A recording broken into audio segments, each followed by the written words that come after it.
नमस्कार, आप देख रहे हैं हिंदी खबर। आपके साथ मैं हूं मोनिका सिंह। दिल्ली के पूर्व सीएम और आम आदमी पार्टी के राष्ट्रीय संयोजक अरविंद केजरीवाल ने पंजाब के हर गांव में स्पोर्ट्स क्लब बनाने की घोषणा की है, ताकि युवाओं को रचनात्मक गतिविधियों से जोड़कर नशे की लत से दूर किया जा सके। इस दौरान सीएम भगवंत सिंह मान ने प्रदेश के युवाओं से आह्वान किया है कि वो पीड़ित नहीं, योद्धा बने।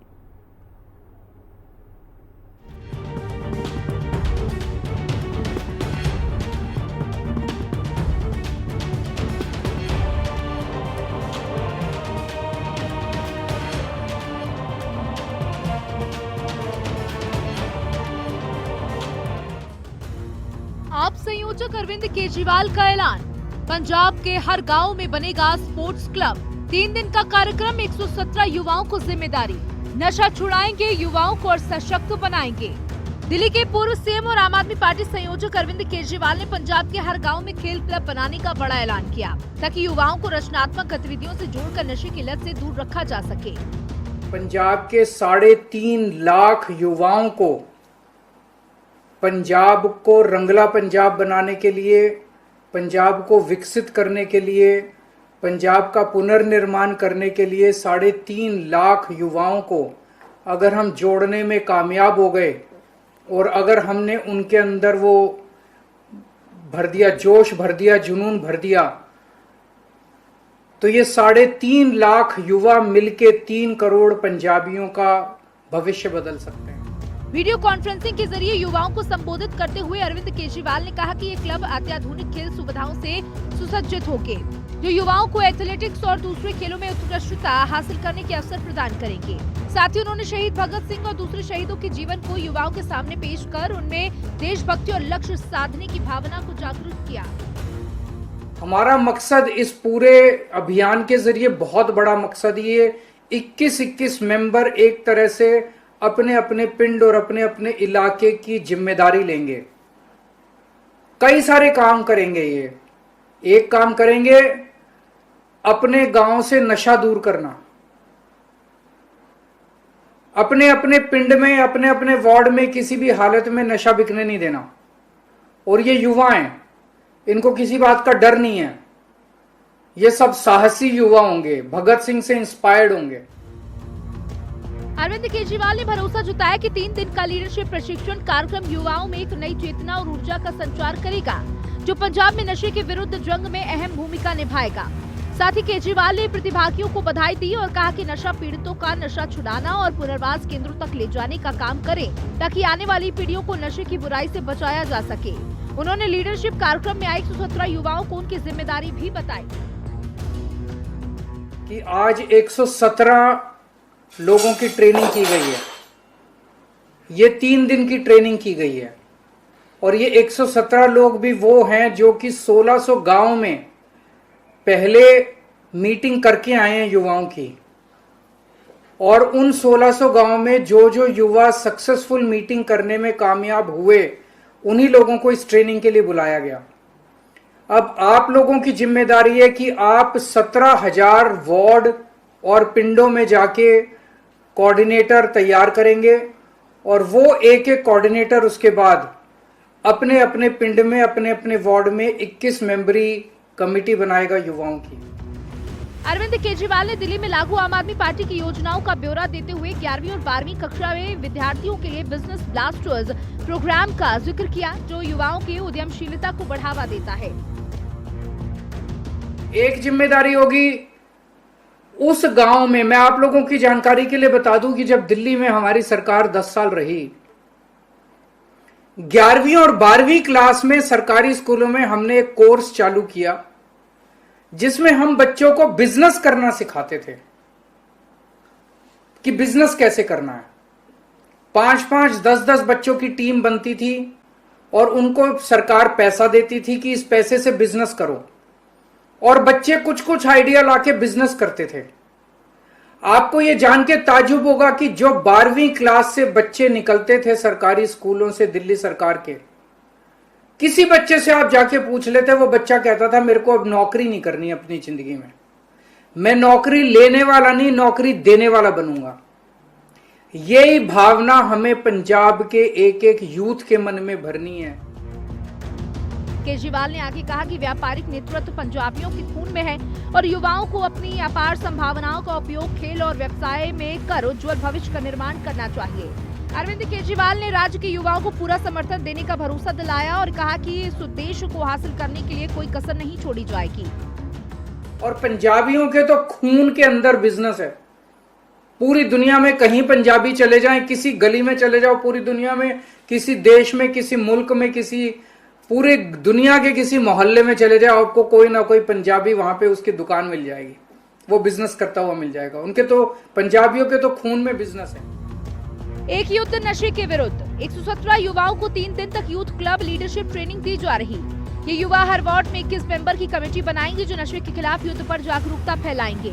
1600 गांव में बैठकों के बाद इन 117 युवाओं को चुना गया। ये सदस्य गांव-गांव में नशा करने वालों की लिस्ट बनाएंगे। जरूरत के मुताबिक उन्हें नशा मुक्ति केंद्र भेजा जाएगा। हर गांव मोहल्ले जिले में इनकी मौजूदगी होगी। बड़ा बोझ के कदम धरने पैंदे, सो थोड़े ते जिम्मेवारी दा घड़ा अज धरिया होया 117 बंदियां ते पैर बोझ के धरने पैणगे, क्योंकि मैं अन्ना ते तिलकन रस्ता ते देवे कौन संभाला, धक्के देवन वाले बहुते एक तू हथ पकड़न वाला।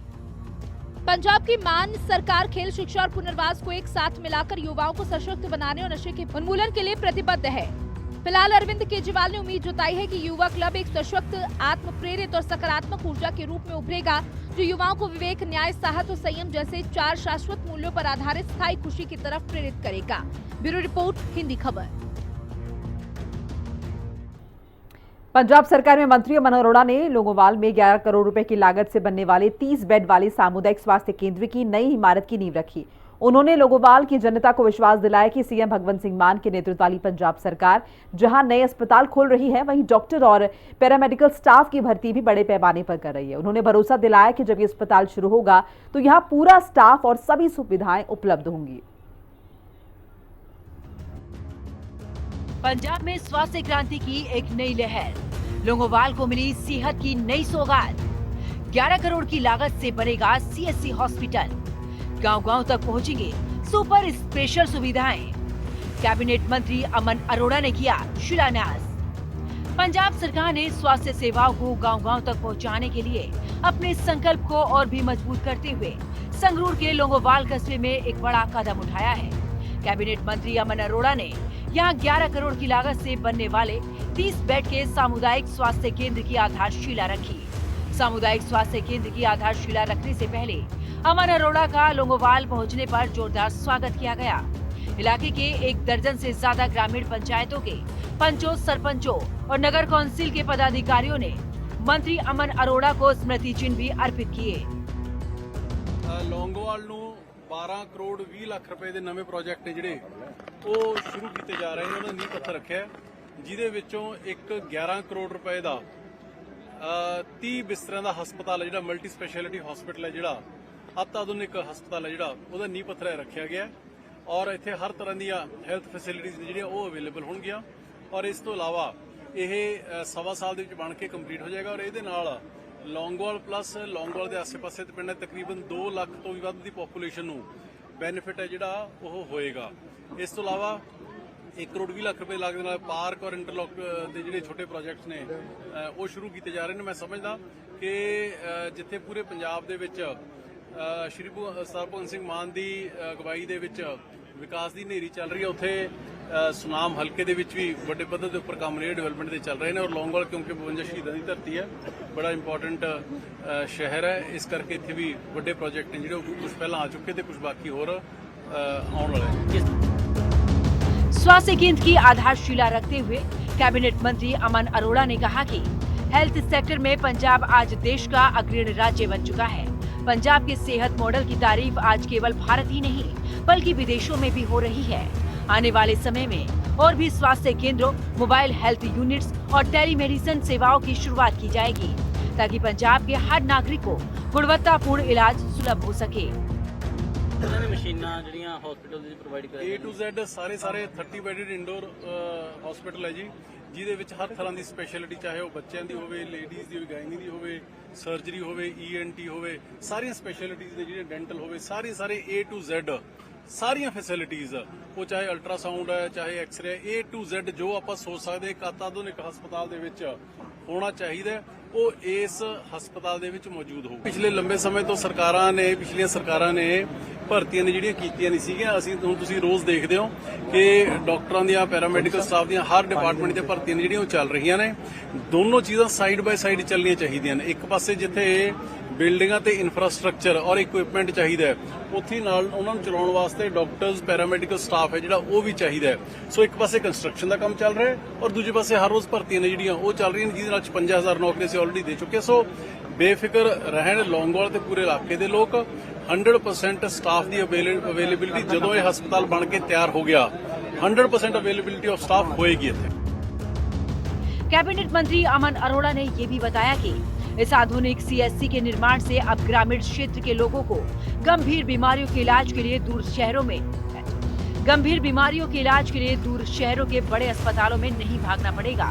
इस सामुदायिक स्वास्थ्य केंद्र के अंदर आम जनता की सुविधा के लिए OPD, जनरल वार्ड, मैटरनिटी सुविधाएं, बेसिक सर्जिकल सेवाएं, लैब जांच और इमरजेंसी चिकित्सा उपलब्ध होगी। लगभग 1.92 लाख की आबादी को सेवाएं देने वाला ये CSC ब्लॉक स्तर की स्वास्थ्य सुविधा के रूप में काम करेगा।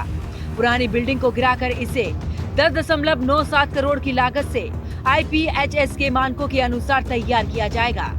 पंजाब में हेल्थ सेक्टर की बात करें तो उसमें लोंगोवाल CSC के अलावा कई ऐसे अहम और बड़े प्रोजेक्ट हैं जिससे पंजाब के हेल्थ सेक्टर की तस्वीर पूरी तरह से बदल गई है। मान सरकार के प्रयासों की बात करें तो पिछले 3 सालों में राज्य में 881 आम आदमी क्लिनिक स्थापित किए जा चुके हैं, जहां मरीजों को 80 जरूरी दवाएं और 46 तरह की जांचें फ्री मुहैया कराई जा रही हैं।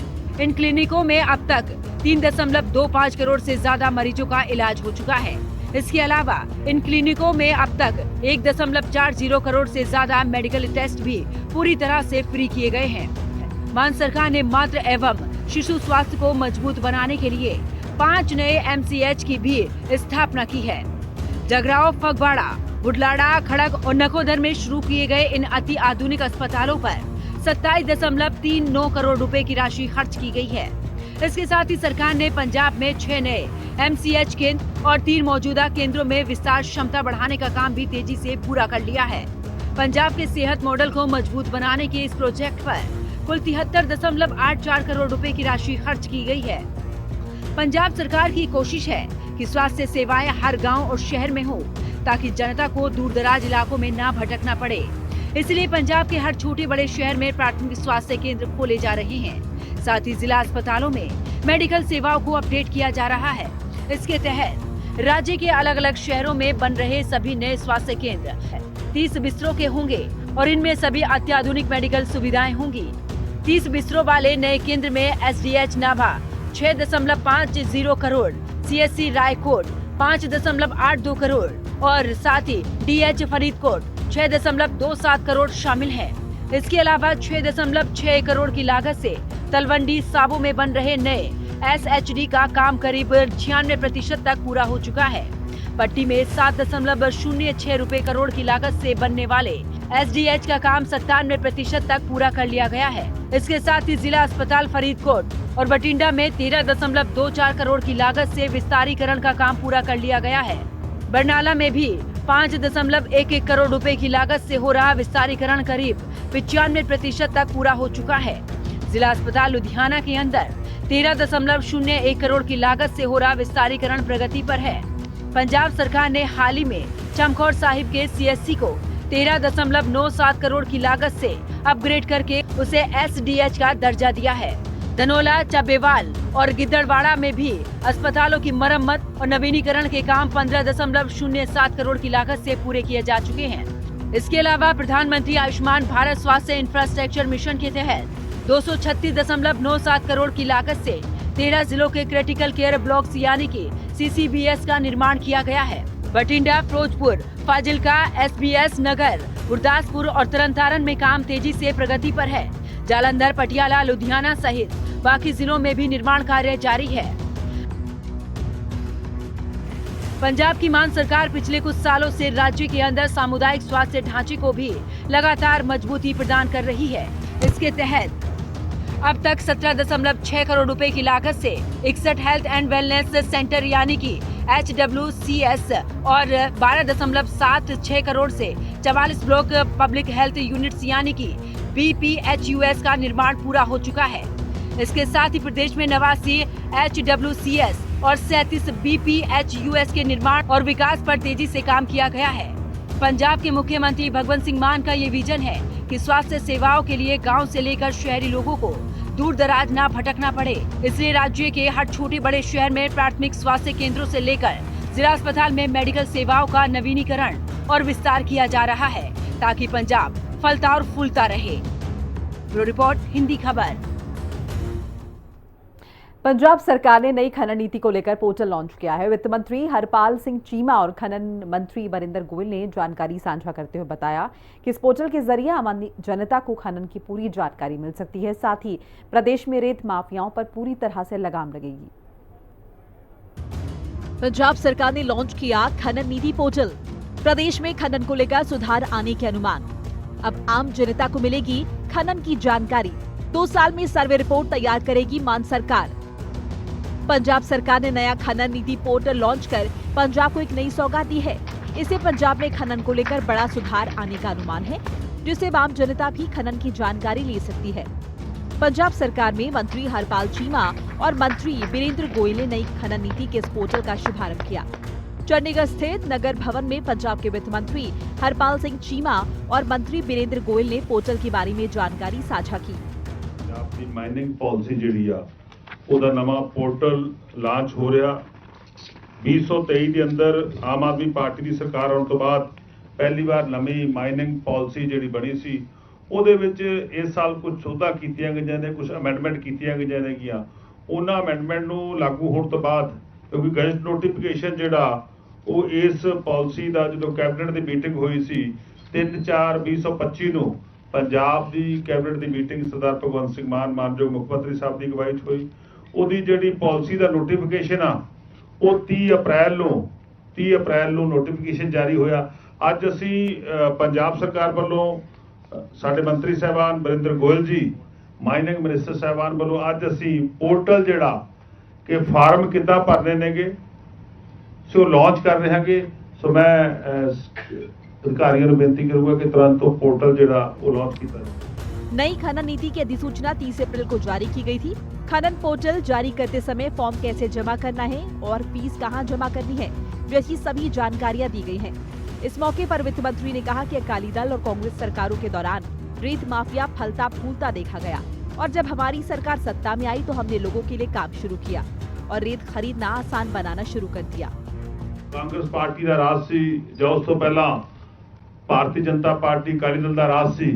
ਉਸ ਸਮੇਂ ਪੰਜਾਬ ਦੇ ਅੰਦਰ ਸਾਡੇ ਕੁਦਰਤੀ ਸਾਧਨਾਂ ਦੀ ਬਹੁਤ ਵੱਡੀ ਪੱਧਰ ਤੇ ਲੁੱਟ ਹੋਈ। ਪੰਜਾਬ ਦੇ ਅੰਦਰ ਰੇਤ ਮਾਫੀਆ ਜਿਹੜਾ ਉਹ ਲੋਕਾਂ ਦੇ ਸਿਰ ਚੜ ਕੇ ਬੋਲਿਆ ਕਿ ਪੰਜਾਬ ਦੇ ਅੰਦਰ ਕਾਂਗਰਸ ਪਾਰਟੀ ਨੇ ਕਿਸ ਤਰ੍ਹਾਂ ਰੇਤ ਦੇ ਖੇਤਰ ਦੇ ਅੰਦਰ ਵੱਡਾ ਮਾਫੀਆ ਜਿਹੜਾ ਪੰਜਾਬ 'ਚ ਪੈਦਾ ਕੀਤਾ ਔਰ ਸਰਕਾਰ ਆਉਣ ਤੋਂ ਬਾਅਦ ਅਸੀਂ ਨਵੀਂ ਪਾਲਿਸੀ ਲੈ ਕੇ ਆਏ। ਉਸ ਨਵੀਂ ਪਾਲਿਸੀ ਦੇ ਅੰਦਰ ਵੀ ਅਸੀਂ ਦੇਖਿਆ ਕਿ ਉਹਨੂੰ ਹੋਰ ਸਰਲ ਕਿੱਦਾਂ ਬਣਾਉਣਾ ਗਿਆ, ਉਹਨੂੰ ਹੋਰ ਸੌਖਾ ਕਿੱਦਾਂ ਬਣਾਉਣਾ ਗਾ, ਉਹਨੂੰ ਆਮ ਲੋਕਾਂ ਦੀ ਪਹੁੰਚ ਤੱਕ ਕਿਸ ਤਰ੍ਹਾਂ ਲੈ ਕੇ ਜਾਣਾਗਾ। ਉਹਦੇ ਤਹਿਤ ਜਿਹੜਾ ਅੱਜ LMS ਜਿਹੜੀ ਲੈਂਡ ਓਨਰ ਮਾਈਨਿੰਗ ਸਾਈਟ, ਜਿਹੜਾ ਲੈਂਡ ਦਾ ਓਨਰ ਆ, ਜਿਹੜਾ ਜ਼ਮੀਨ ਦਾ ਮਾਲਕ ਆ, ਉਹ ਜਿਹੜਾ ਉਸ ਸਾਈਟ ਦੇ ਉੱਤੇ ਕਿਸ ਤਰ੍ਹਾਂ ਮਾਈਨਿੰਗ ਕਰ ਸਕਦਾਗਾ। ਵੱਡਾ ਕੁਐਸਚਨ ਸੀਗਾ। ਨਹੀਂ ਤਾਂ ਕਈ ਲੋਕ ਆ ਕੇ ਉੱਥੇ ਗੈਰ ਕਾਨੂੰਨੀ ਮਾਈਨਿੰਗ ਕਰਦੇ ਸੀ, ਧੱਕੇ ਨਾਲ ਮਾਈਨਿੰਗ ਕਰਦੇ ਸੀਗੇ। ਸੋ ਹੁਣ ਲੈਂਡ ਓਨਰ ਜਿਹੜਾ ਉਹ ਆਪਣੀ ਸਾਈਟ ਦੇ ਉੱਤੇ ਕਿਸ ਤਰ੍ਹਾਂ ਜਿਹੜੀ ਮਾਈਨਿੰਗ ਕਰ ਸਕਦਾਗਾ।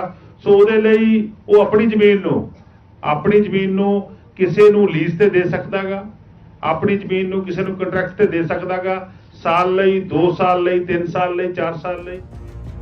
वित्त मंत्री ने बताया कि एक जमीन मालिक खनन कैसे कर सकता है और किसी को परमिट कैसे दे सकता है, जिसमें रॉयल्टी बढ़ा दी जाती है, जिसमें 1 एकड़ के लिए NOC मिलने के बाद अधिकारी देखेगा कि वहाँ कितनी रेत है। पहले 25% रेत की रॉयल्टी दी जाएगी। पहला जी रॉयल्टी 73 पैसे सी क्यूबिक फिट, वो हुण असी रेते दे विच 1 रुपया 70 पैसे कीती आ, यानी कि 1 रुपया रॉयल्टी होर वधाई आ। वो रॉयल्टी जिहड़ी आ असी क्वार्टर वाइज ਜਿਹੜਾ ਅਸੈਸ ਕਰਨ ਤੋਂ ਬਾਅਦ ਸਾਡੀ ਜਿਹੜੀ ਕੰਪੀਟੈਂਟ ਅਥਾਰਟੀਜ਼ ਨੇਗੀਆਂ ਉਹ ਰਾਇਲਟੀ ਨੂੰ ਅਸੈਸ ਕਰ ਰਹੀਆਂ, ਉਸ ਏਰੀਏ ਨੂੰ ਮਾਪਣਗੀਆਂ। ਮੰਨ ਲਓ ਕਿਸੇ ਨੇ 1 ਏਕੜ ਦੀ ਆਪਦੀ NOC ਲਈ ਆ, 1 ਏਕੜ ਦੀ ਆਪਣੀਆਂ ਸਾਰੀਆਂ ਫਾਰਮੈਲਿਟੀਜ਼ ਪੂਰੀਆਂ ਕਰਕੇ ਕਲੀਅਰੈਂਸ ਲੈ ਲਈ। ਜਦੋਂ এনवायरमेंटल ਕਲੀਅਰੈਂਸ ਹੋਊਗੀ, ਸੀਆ ਦੀ ਕਲੀਅਰੈਂਸ ਹੋਊਗੀ, ਉਸ ਤੋਂ ਬਾਅਦ ਉਹਨੂੰ ਸਾਡਾ ਅਧਿਕਾਰੀ ਜਿਹੜਾ ਅਸੈਸ ਕਰੂਗਾ ਕਿ ਇਹਦੇ ਅੰਦਰ ਕਿੰਨਾ ਰੇਤਾ ਗਾ, ਇਸ ਮਾਈਨਿੰਗ ਦੇ ਅੰਦਰ, ਮਾਈਨਿੰਗ ਸਾਈਟ ਦੇ ਅੰਦਰ ਕਿੰਨਾ ਰੇਤਾ ਗਾ। तो उस तो बाद उस साइट की ਜਿਹੜੀ ਆ 25% यानी कि क्वार्टरली ਜਿਹੜੀ ਅਸੈਸ ਹੋ ਕੇ ਸਾਰੇ ਪੈਸੇ ਜਿਹੜੇ ਨੇਗੇ ਉਹ ਪਹਿਲਾਂ ਭਰਾਏ ਜਾਣਗੇ। यानी कि ਉਹ ਕੱਲ ਨੂੰ ਇਹ ਨਹੀਂ ਕਲੇਮ ਕਰ ਸਕਦਾ ਕਿ ਜੀ ਮੈਂ ਤਾਂ ਇਸ ਚੋਂ ਉਹਨਾਂ ਰੇਤਾ ਜਿੰਨਾ ਮੇਰਾ ਬਣਦਾ ਸੀ ਨਹੀਂ ਕੱਢਿਆ ਜਾਂ ਘੱਟ ਕੱਢਿਆ ਜਾਂ ਕਿਸੇ ਕਾਰਨ ਮੇਰਾ ਰੇਤਾ ਰਹਿ ਗਿਆ ਜਾਂ ਬਾਰਿਸ਼ ਆ ਗਈ ਜਾਂ ਕੋਈ ਵੀ ਕਿਸੇ ਵੀ ਚੀਜ਼ ਦੀ ਉਹ ਕਲੇਮ ਨਹੀਂ ਕਰ सकता। ਉਹਨੂੰ ਉਹਨੇ ਪੈਸੇ 100% देने पैणगे। वित्त मंत्री ने आगे बताया कि क्रशर नीति में भी कोई व्यक्ति खुद क्रशर लगाकर खनन कैसे कर सकता है। इसके लिए जिला स्तर पर सर्वे होगा, जिसकी रिपोर्ट के बाद तय होगा कि कहां खनन किया जा सकता है। साथ ही सरकार साल में 2 बार सर्वे रिपोर्ट तैयार करेगी। इसे तरीके CRMS ਜਿਹੜੀ ਆ क्रशर माइनिंग साइट पॉलिसी ਆ ਉਹਦੇ ਅੰਦਰ ਵੀ ਜਿਹੜਾ ਓਨਰ ਆਗਾ ਲੈਂਡ ਦਾ ਓਨਰ ਆ ਉਹਨੂੰ ਰਾਈਟ ਦਿੱਤੇ ਗਏ ਨੇ ਕਿ ਤੁਸੀਂ ਵੀ ਆਪਦਾ क्रशर ਲਾ ਕੇ ਤੁਸੀਂ ਵੀ ਕੰਟਰੈਕਟ ਕਰਕੇ ਜਿਹੜਾ ਉੱਥੇ ਮਾਈਨਿੰਗ ਕਰ ਸਕਦੇ ਹੋ। ਸੋ ਇਹਦੇ ਨਾਲ ਕੀ ਹੋਇਆ ਕਿ ਅੱਗੇ ਜਿਹੜੇ क्रशर ਵਾਲੇ ਸੀ ਉਹ ਗੈਰ ਕਾਨੂੰਨੀ ਮਾਈਨਿੰਗ ਕਰਦੇ ਸੀ, ਕਿਤੋਂ ਲਿਆ ਕੇ ਕਰਦੇ ਸੀ। ਹੁਣ क्रशर ਉਸ ਲੈਂਡ ਦਾ ਓਨਰ ਜਿਹੜਾਗਾ ਉਹ ਵੀ ਆਨਲਾਈਨ ਐਪਲੀਕੇਸ਼ਨ ਪਾ ਕੇ ਆਪਣੀ ਨੈਸੈਸਰੀ ਪਰਮਿਸ਼ਨਾਂ ਲੈਣ ਤੋਂ ਬਾਅਦ ਜਿਹੜਾ ਉੱਥੇ ਆਪਣੀ ਮਾਈਨਿੰਗ ਕਰ ਸਕਦਾਗਾ। ਇਹਦੇ ਲਈ ਇੱਕ ਡਿਸਟ੍ਰਿਕਟ ਲੈਵਲ ਦਾ ਸਰਵੇ ਹੋਊਗਾ। ਵੱਡੀ ਗੱਲ ਆ ਕਿ ਇਹਦੇ ਲਈ ਡਿਸਟ੍ਰਿਕਟ ਲੈਵਲ ਦਾ ਸਰਵੇ ਹੋਊਗਾ। ਉਸ ਸਰਵੇ ਰਿਪੋਰਟ ਆਉਣ ਤੋਂ ਬਾਅਦ ਮੰਨ ਲਓ ਆਹ ਸਾਈਟ ਜਿਹੜੀ ਹੈ ਇਹ ਜਗ੍ਹਾ ਦੇ ਉੱਤੇ ਆਪਾਂ ਨੇ ਕਿਹਾ ਕਿ ਇੱਥੇ ਮਾਈਨਿੰਗ ਸਾਈਟ ਆ, ਕੱਲ ਨੂੰ ਕੋਈ ਕਲੇਮ ਕਰਦਾ ਕਿ ਉਹ ਜਗ੍ਹਾ ਤੇ ਵੀ ਮਾਈਨਿੰਗ ਸਾਈਟ ਆ, ਜੇ ਉਹ ਸਰਵੇ ਦੇ ਅੰਦਰ ਨਹੀਂ ਆਈ ਤਾਂ ਉਹ ਮਾਈਨਿੰਗ ਨਹੀਂ ਕਰ ਸਕਦਾ। ਹੁਣ ਅਸੀਂ ਇਹ ਸੁਨਿਸ਼ਚਿਤ ਕਰ ਰਹੇ ਹਾਂ ਕਿ ਇਹ ਅਸੀਂ ਅਨਾਉਂਸ ਕਰ ਰਹੇ ਹਾਂ ਕਿ ਸਾਲ ਦੇ ਵਿੱਚ ਸਰਕਾਰੀ ਤੌਰ ਦੇ ਉੱਤੇ 2 ਵਾਰ ਜਿਹੜਾ ਸਰਵੇ ਹੋਇਆ ਕਰੂਗਾ ਕਿ ਕੋਈ ਨਵੀਂ ਸਾਈਟ ਜਿਹੜੀ ਆ ਉਹ ਹੋਂਦ ਵਿੱਚ ਆਈ ਆ, ਕੋਈ ਨਵਾਂ ਏਰੀਆ ਜਿਹੜਾ ਆਇਡੈਂਟੀਫਾਈ ਹੋਇਆਗਾ ਜਿੱਥੇ ਕੋਈ ਮਾਈਨਿੰਗ ਹੋ ਸਕਦੀ ਆ। ਸੋ ਉਸ ਤੋਂ ਬਾਅਦ ਉਸ ਜਿਹੜਾ ਸਾਈਟ ਆ ਉਹਦਾ ਓਨਰ ਜਿਹੜੀਆਂ ਨੈਸੈਸਰੀ ਪਰਮਿਸ਼ਨ ਲੈਣ ਤੋਂ ਬਾਅਦ ਆਪਣੀ ਮਾਈਨਿੰਗ करवा सकदागा और साडी रॉयल्टी ਜਿਹੜੀ ਆ ਉਹ ਦੇ ਸਕਦਾਗਾ। उधर प्रेस कॉन्फ्रेंस के दौरान पंजाब सरकार में मंत्री वरिंदर सिंह गोयल ने केंद्र सरकार पर पोटाश के खनन को लेकर भेदभाव का बड़ा आरोप लगाया। जो राजस्थान का एरिया है ਉੱਥੇ 158 ਜਗ੍ਹਾ ਤੇ ਡ੍ਰਿਲਿੰਗ ਹੋਈ ਹੈ। 158 ਜਗ੍ਹਾ ਮਤਲਬ ਡ੍ਰਿਲ ਕਰਕੇ ਪਤਾ ਲਾਉਂਦੇ ਆ ਕਿ ਪੋਟਾਸ਼ ਕਿੱਥੇ ਪਈ ਹੈ, ਕਿਹੀ ਜੀ ਪਈ ਹੈ, ਕਿੰਨੀ ਮਾਤਰਾ 'ਚ ਪਈ ਹੈ। ਪਰ ਪੰਜਾਬ ਦੇ ਏਰੀਆ ਦੇ ਵਿੱਚ ਸਿਰਫ ਤੇ ਸਿਰਫ 9 ਜਗ੍ਹਾ ਡ੍ਰਿਲ ਹੋਈ ਹੈ ਔਰ ਉੱਥੇ 158 ਜਗ੍ਹਾ ਡ੍ਰਿਲ ਹੋ ਗਏ, ਉੱਥੇ ਆਕਸ਼ਨ भी होगी पर 9.5 जगह हुई है। पत्रकारों से बातचीत करते हुए वित्त मंत्री ने स्पष्ट किया कि अब जमीन का मालिक आवेदन सर्वेक्षण पेश कर अपनी जमीन पर खनन भी करा सकता है, लेकिन उससे पहले उसे पर्यावरणीय स्वीकृति लेनी होगी। इससे अवैध खनन खत्म होगा, जिससे आय भी बढ़ेगी। ब्यूरो रिपोर्ट, हिंदी खबर। मुख्यमंत्री भगवंत मान के नेतृत्व में राज्य में पर्यटन और वन्य जीव संरक्षण को बढ़ावा देने के लिए महत्वपूर्ण पहल की जा रही है। नंगल को एक प्रमुख पर्यटन केंद्र के रूप में विकसित किया जाएगा, जिसके लिए शुरुआती बजट 10 करोड़ रुपए निर्धारित किया गया है। इस परियोजना का उद्देश्य जो है वो पर्यटन को बढ़ावा देना है और पंजाब की सांस्कृतिक धरोहर को सशक्त बनाना है।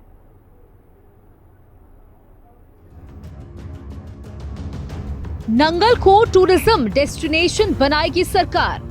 पंजाब सरकार ने तैयार कर लिया ब्लूप्रिंट, ग्लास ब्रिज और रिवर व्यू जैसी परियोजनाएं। प्रदेश के शिक्षा, सूचना और जनसंपर्क मंत्री सरदार हरजोत सिंह बैंस ने सीएम मान के नेतृत्व में नंगल को विश्व स्तरीय पर्यटन स्थल के रूप में विकसित करने के लिए ब्लूप्रिंट जारी किया। उन्होंने कहा कि साल 2022 में जनता से किए गए वादे अब जमीनी स्तर पर पूरे हो रहे हैं और सिर्फ शिलान्यास नहीं बल्कि कार्यों को ठोस नींव पर रखा जा रहा है। उन्होंने बताया कि करोड़ों रुपए की लागत से बने फ्लाईओवर के उद्घाटन से नंगल के विकास को गति मिली है। लंबे समय से एक बड़ी समस्या बना ये फ्लाईओवर अब पूरी तरह चालू हो गया है। इससे व्यापार को बढ़ावा मिला और नागरिकों के लिए यात्रा आसान हुई है। इसका पूरा होना शहर के लिए राहत और नई ऊर्जा लेकर आया है। शिक्षा मंत्री ने जानकारी दी कि राज्य सरकार ने सरकारी स्कूलों में गुणवत्तापूर्ण शिक्षा प्रणाली और आधुनिक सुविधाएं तय की गई। उन्होंने इस बात का भी जिक्र किया कि अब बीबीएमबी के अधिकारी पंजाब सरकार के निर्देशों के प्रति ज्यादा उत्तरदायी हो गए हैं, जो कि सामूहिक प्रयास और सशक्त शासन का परिणाम है। कैबिनेट मंत्री हरजोत सिंह बैंस ने बताया कि प्रस्तावित कदम्बा टूरिस्ट कॉम्प्लेक्स न सिर्फ पर्यटन को बढ़ावा देगा बल्कि स्थानीय निवासियों के लिए रोजगार के नए अवसर भी सृजित करेगा। फिलहाल टेंडर प्रक्रिया जारी है और निर्माण कार्य जल्दी पूरे हो जाएंगे। ये महत्वाकांक्षी परियोजना नंगल को पर्यटन के नक्शे पर नई पहचान देगी। नंगल में पर्यटन को बढ़ावा देने के लिए उन्होंने बताया कि सतलुज नदी के किनारे एक सुंदर रिवर व्यू विकसित करने का योजना है, जिसमें हरियाली और आधुनिक लाइटिंग की व्यवस्था होगी। सतलुज पार्क के पास ग्लास ब्रिज बनाने की भी योजना है। फिलहाल इन परियोजनाओं के टेंडर आमंत्रित किए जा चुके हैं और जल्द ही निर्माण कार्य भी शुरू हो जाएंगे। इस योजना के जरिए नंगल की सुंदरता में इजाफा होगा और पर्यटकों के लिए आकर्षण का केंद्र बनेगा। शिक्षा मंत्री ने आगे बताया कि स्कूल ऑफ एमिनेंस में करोड़ों रुपए की लागत से एक अत्याधुनिक इंडोर स्विमिंग पूल का निर्माण किया जा रहा है, जो राज्य के खेल ढांचे में एक नई मिसाल स्थापित करेगा। ये पुल स्थानीय खेल प्रतिभाओं को निखारने का काम करेगा और नंगल को खेल मानचित्र पर स्थापित करेगा। स्वास्थ्य और शिक्षा के क्षेत्र में नई योजनाओं का जिक्र करते हुए सरदार बेंस ने कहा कि बीबीएमबी से आम आदमी क्लिनिक और एक उच्च स्तरीय पुस्तकालय के लिए जगह देने का अनुरोध किया गया, ताकि नागरिकों को नंगल में बेहतर स्वास्थ्य और शिक्षा सुविधाएं मिल सके। उन्होंने इस विकास का श्रेय जनता के विश्वास को देते हुए कहा कि 2022 में किए गए वादों के अनुसार नंगल को एक विशिष्ट पहचान देने का काम किया जा रहा है। सीएम मान के नेतृत्व में पंजाब सरकार पारदर्शिता, जवाबदेही और जनहित को सर्वोपरि मानती है। शिक्षा मंत्री का दावा है कि नंगल जल्द ही एक आदर्श पर्यटन स्थल के रूप में उभरेगा। उन्होंने नागरिकों से आह्वान किया कि वे इसके विकास में साझेदार बने और शहर को साफ और खुशहाल बनाने में अपना योगदान दें। ब्यूरो रिपोर्ट, हिंदी खबर। पंजाब सरकार ने राज्य के इतिहास में अब तक का सबसे ज्यादा जीएसटी कलेक्शन दर्ज किया है। अप्रैल 2025 में पंजाब ने 2654 करोड़ रुपए का जीएसटी कलेक्शन किया है, जो किसी भी एक महीने में रिकॉर्ड कलेक्शन है। आपकी भगवंत मान सरकार का यह ऐतिहासिक आंकड़ा राज्य की अर्थव्यवस्था और व्यावसायिक गतिविधियों में मजबूती को दर्शाता है। पंजाब में अप्रैल 2025 में रिकॉर्ड जीएसटी कलेक्शन 2654 करोड़ रुपए का ऐतिहासिक जीएसटी कलेक्शन। वित्त मंत्री हरपाल सिंह चीमा ने दी बड़ी जानकारी। अप्रैल 2024 के मुकाबले 19.77% का इजाफा। मार्च 2025 की तुलना में 30.84% का हुआ इजाफा। पंजाब के वित्तीय सुधारों की तरफ ध्यान दिलाते हुए पंजाब के वित्त मंत्री एडवोकेट हरपाल सिंह चीमा ने घोषणा करते हुए बताया कि पंजाब ने इस साल अप्रैल के एक महीने में अप्रैल 2025 में जीएसटी के रिकॉर्ड तोड़ वसूली दर्ज की गई। अब तक की सबसे ज्यादा जीएसटी वसूल किया गया, जो कि 2653.77 करोड़ रुपए है। अप्रैल 2024 की तुलना में अप्रैल 2025 की जीएसटी 19.77% दर्ज की गई। मार्च 2025 की तुलना में 30.84% जीएसटी का इजाफा देखा गया। वित्त मंत्री हरपाल सिंह चीमा ने बताया कि ये खास इजाफा सीएम मान के नेतृत्व में प्रदेश सरकार की आर्थिक नीतियों की प्रभावशीलता और करदाताओं में बढ़ती अनुपालना को दर्शाती है। अप्रैल 2025 के लिए कुल जीएसटी राजस्व संग्रह में 2215.70 करोड़ रुपए की तुलना में 438.07 करोड़ रुपए की वृद्धि हुई, जबकि मार्च 2025 में प्राप्त कुल जीएसटी राजस्व 2028.14 करोड़ रुपए की तुलना में 625.63 करोड़ रुपए की भारी वृद्धि दर्ज की गई। तो वहीं इस उपलब्धि पर संतोष जाहिर करते हुए वित्त मंत्री ने कहा कि जीएसटी कलेक्शन में ये शानदार इजाफा राज्य सरकार की तरफ से टैक्स मैनेजमेंट को सुचारू बनाने, अनुपालना बढ़ाने और व्यापार के लिए अनुकूल माहौल तैयार करने के लिए किए जा रहे प्रयासों के सकारात्मक परिणाम को दर्शाती है। राजस्व में हुई ये वृद्धि राज्य को आर्थिक रूप से अधिक सशक्त बनाएगी, जिससे आधारभूत ढांचे के विकास, शिक्षा, स्वास्थ्य देखभाल और साथ ही सामाजिक कल्याण कार्यक्रमों जैसे महत्वपूर्ण क्षेत्र में निवेश को और भी गति दी जा सकेगी। बढ़ती हुई वित्तीय सामर्थ्य से राज्य अपने नागरिकों को बेहतर सेवाएं प्रदान करने और समग्र विकास को तेज करने में सक्षम होगा। वित्त मंत्री हरपाल सिंह चीमा ने इस उपलब्धि के लिए कर विभाग के अधिकारियों और कर्मचारियों की मेहनत और साथ ही करदाताओं के सहयोग की सराहना की है। उन्होंने आम आदमी पार्टी की सरकार की पारदर्शिता और बेहतर कर प्रणाली बनाए रखने की प्रतिबद्धता दोहराई है, जिसके माध्यम से आर्थिक विकास में सभी हितधारकों की भागीदारी सुनिश्चित की जा रही है। ब्यूरो रिपोर्ट, हिंदी खबर। और इसी के साथ इस खास पेशकश में फिलहाल इतना ही। नमस्कार।